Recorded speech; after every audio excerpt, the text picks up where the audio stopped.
Benedict, ano yung dahilan? Bakit hindi natuloy yung arraignment?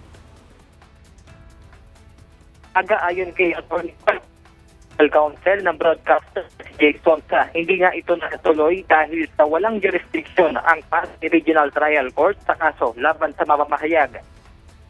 Magkakaroon sa media kanina umaga sa Pasay City Regional Trial Court Branch 118 ang broadcaster na si Jay Sonsa. Ito ay para sa nakadaklasa ng pagdinig tungkol sa isinampang reklamo ng National Bureau of Investigation na use of means of communication at utterances in relation to cyber libel na hindi naman itinuloy ng korte.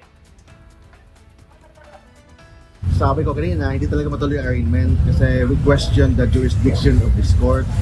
So, ang ginawa naman ng RTC, ni-require nila ang DOJ mag-comment within 10 days.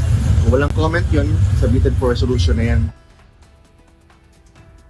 Dagdag pa, humihilaan yan ng commanding kay Sonsa ang korte sa kanilang pagkakamali.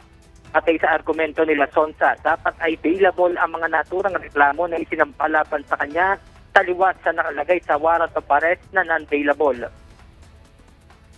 That's why first time ko nakita na isang judge very humble enough humingi ng tawad sa kliyente natin na si Jay Sonsa sa pagkakamali nila.